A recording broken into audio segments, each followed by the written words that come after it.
brevkassen. Og i dag, der skal vi snakke om nogle spørgsmål og angående, og der har vi fået en ekspert i studiet. Morten Petersen. Goddag, Morten Petersen. Goddag, Broskov. Vi skal snakke lidt om vores brevkasse her, hvad for nogle spørgsmål vi har her i dag. Ja. Godt. Her i den første, der er det Peter på 13 år, der spørger, hvornår må jeg begynde at drikke? Altså, du må i praktisk tale, hvor du begynder at drikke, hvornår du vil. Men du skal være 16 år for at købe det. Okay. Enten skal du... Jamen, grunden til, at der er den der aldersgrænse, er, at du ikke kan tåle så godt, før du er 16 år. Så i realiteten vil det være godt at lade være med at købe det, til du er 16 år? Eller start drikke det, indtil du er 16 år? Ja. Godt. Okay, så det næste, det er Mikkel Hansen på 16 år. De andre drikker vildt meget, men jeg har ikke lyst til det. Hvad gør jeg? Det du gør, det er, at du skal snakke med en rådgiver, en eller anden, hvis der er en eller anden på din skole, en eller anden vejleder eller noget. Du skal ikke føle dig presset til at drikke på nogen måde. Okay, godt. Så er det fra Emil Nielsen på 12 år. Hvad kan der ske, hvis jeg drikker alkohol? Ja, hvis du drikker alkohol, så bliver du fuld.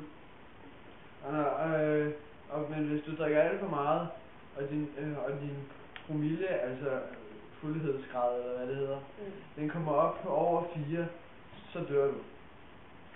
Så altså, du siger altså, at hvis man drikker alt for meget, så kan det gå virkelig galt? Ja, det er rigtigt. Godt. Hvad nu, sådan at du drikker hver dag, ikke?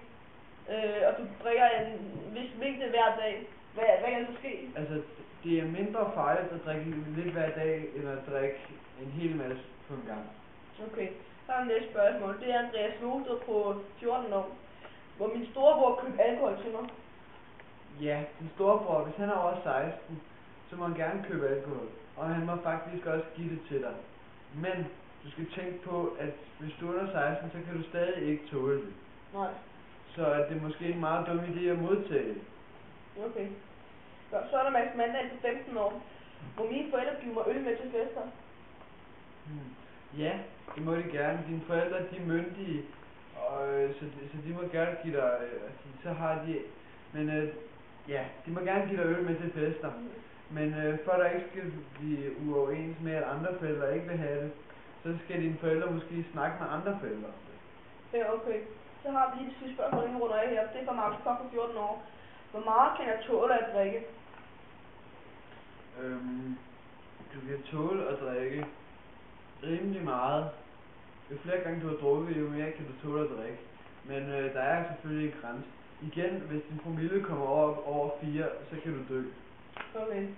Tak fordi du kom, du allerede her i dag. Ja. Godt. Se med i næste uge, hvor vi snakker lidt om pubertet, hvis det kommer til med. Godt. Vi ses. Goddag og velkommen til Mikkels brevkasse. Vi skal snakke lidt om pubertet i dag.